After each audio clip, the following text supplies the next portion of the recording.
Y'all ready for this? Good Good morning, morning, otters. otters. Today is Monday, October 3rd, 2022. I can't believe it's October, Mr. Cornwall. I can't either. It's gone so fast. What zone are you in this morning?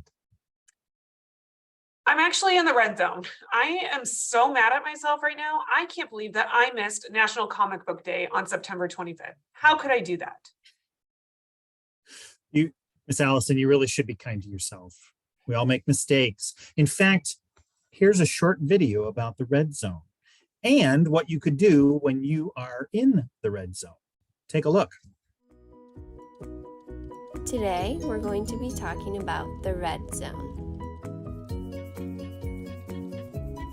If you're feeling mad or terrified or ready to explode, you might be in the red zone.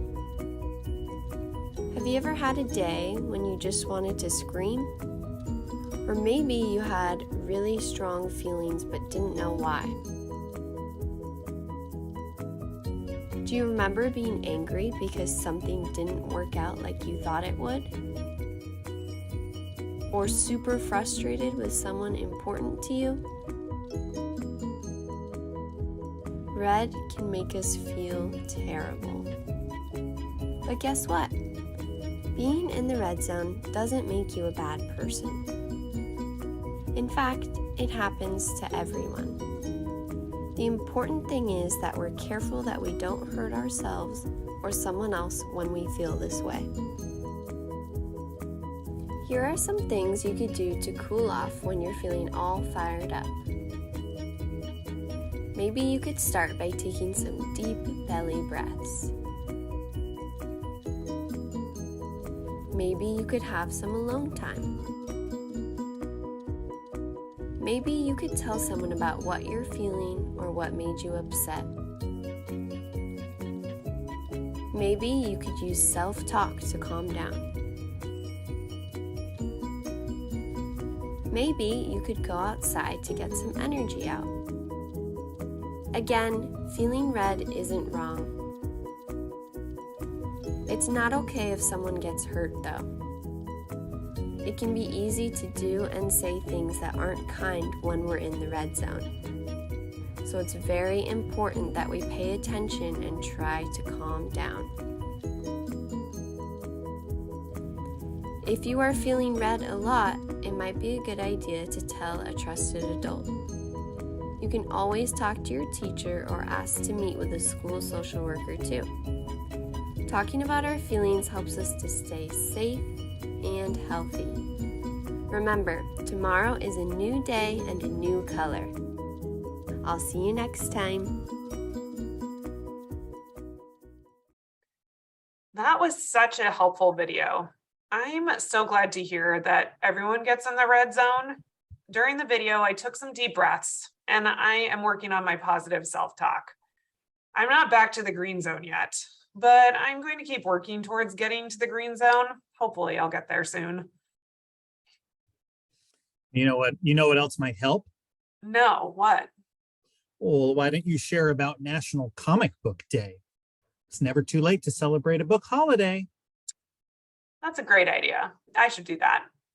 Well, what I was going to tell people on the 25th of September was that National Comic Book Day is September 25th. And what is a comic book? Because some of you may not know. A comic book is a kind of like a graphic novel. However, instead of it being a book, it's actually a magazine that contains fictional stories or stories made up by the author, and it's told in pictures. Probably one of the most famous comic book series is the Marvel series that has over 37,000 comics or magazines published. Some of the characters in Marvel are the Hulk or Spider-Man or even Captain America. So if you like graphic novels, you might like comic books. Also, if you like to read comic books, you can write your own. They actually have paper out there for you, so you can write your own. You can think of a character who has special powers and write or draw about what they do with their powers to help others. So that could be something fun that you could do with comic books besides reading them. Oh my gosh, that is so cool. I learned something new. Thank you for sharing that, Miss Allison. Well, and talking about National Comic Book Day is helping me get back to the green zone. So thank you so much, Mr. Cornwell, for helping me get out of the red and into the green. You're welcome. Anytime. All right. Okay. Make it a great day, Otters. Otters.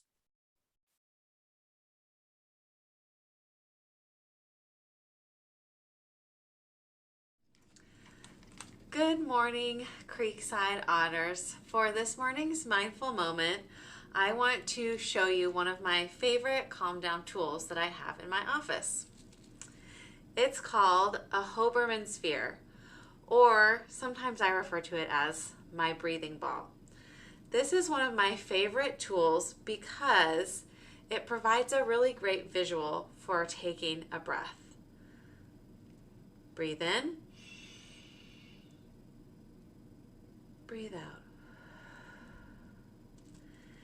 It mimics what our breath is doing and what our lungs are doing inside of our bodies. So today, this is the tool that I'm going to use to provide a visual for while we're taking our deep breaths together. So let's get our mindful bodies ready. Sit comfortably in your chair, and if you want, you can close your eyes or maybe rest your head on your desk. Go ahead and just relax your body, relax your muscles. Let's start by taking one big breath in together. Breathe in through your nose and out through your mouth. If you'd prefer to actually watch the Hoberman sphere or the breathing ball, you can keep your eyes open. Let's take some breaths together. Breathe in through your nose, out through your mouth, in through your nose, out through your mouth. Let's do a few more breaths at our own pace.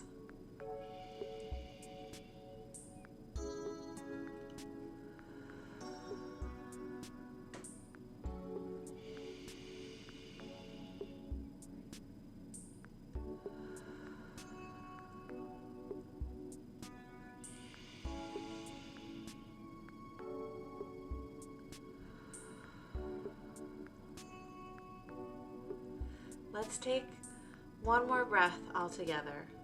Breathe in through your nose and out through your mouth.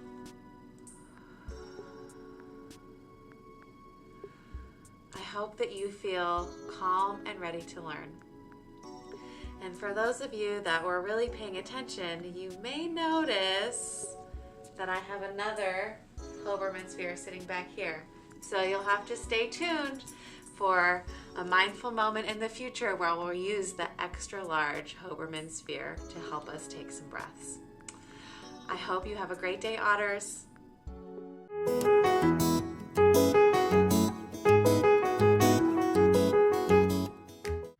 Hi, my name is Jacob and I am in Mr. Wright's class. My name is Emmy and I'm in Miss Gelwick's class. My name is Asher and I'm in Miss Stonebecker's class. My name is Ari and I am in Miss Eadson's class.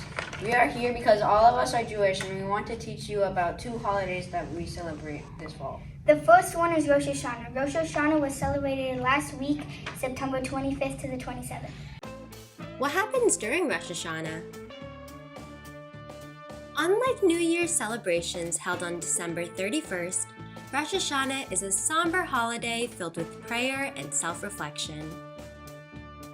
Many Jewish people spend much of the holiday in prayer at a synagogue. The shofar, which is a curved ram's horn, gets blown during prayer services. The shofar is symbolic and represents a wake-up call to reflect on personal lives, focus on repentance, and explore ways to become better people. After the religious services, many will return home for a festive meal with symbolic food.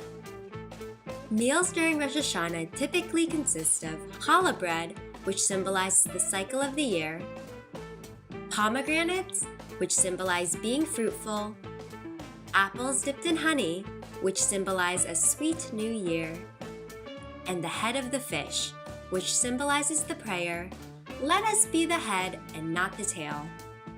Rosh Hashanah is the Jewish New Year, and it is often referred to as the birthday of the world. During Rosh Hashanah, we take time to reflect, sing, pray, gather with loved ones, and of course, eat delicious apple treats and round challah. The other Jewish holiday that we celebrate in the fall is Yom Kippur. Yom Kippur is celebrated October 4th and 5th, which is 10 days after Rosh Hashanah. What happens during Yom Kippur? Based on the teachings of the Torah, Jewish people fast on the Day of Atonement. It is believed that if Jewish people fast on Yom Kippur, they will be forgiven for their sins and cleansed by God. To prepare for fasting, there is a festive meal served to all family members, which is the concluding meal before the Yom Kippur fast. On the eve of Yom Kippur, Jewish families gather together at the synagogue and recite verses from the Torah. At prayer services, men and women often wear traditional clothing to mark Yom Kippur, such as a kiddle, which is a long white garment for evening prayers. The Yom Kippur observance lasts 25 hours, beginning with the lighting of 2 candles 18 minutes before sunset with prayers of blessings. After Yom Kippur ends, many Jewish people have a break the fast celebration, which may be held at a synagogue or home. This is a time to eat and spend time with friends and family. Yom Kippur is a day focused entirely on apologizing for our actions over the past year. On Yom Kippur, adults do not eat in order to focus on apologizing for past mistakes and preparing for the year ahead. Yom Kippur means the day of covering over. With the rainy season coming, we plan our actions from the previous year and hope they will go into nurturing fruits and plants. My favorite part of these holidays is the food. My favorite part of these holidays is the food as well.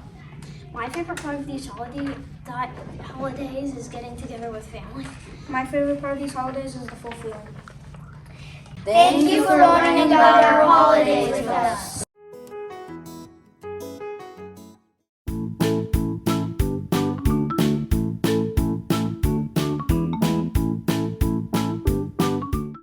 Attention 3rd through 5th graders. If you are interested in joining our Creekside Green Team, get an application from your teacher and turn it in by October 7th. I'm excited to get our green team going this year. Make it a great day, Otters! Mark your calendars. Our Creekside Otterthon will start next month. It officially begins October 14th and runs through October 21st. You can get more information at the Creekside PTSA website. And last but not least, our Creekside PTSA is putting on another amazing Halloween bash. This will take place on Friday, October 28th from 5:30 to 7:30. You can join us here at Creekside for a DJ, games, food trucks, and even a haunted house.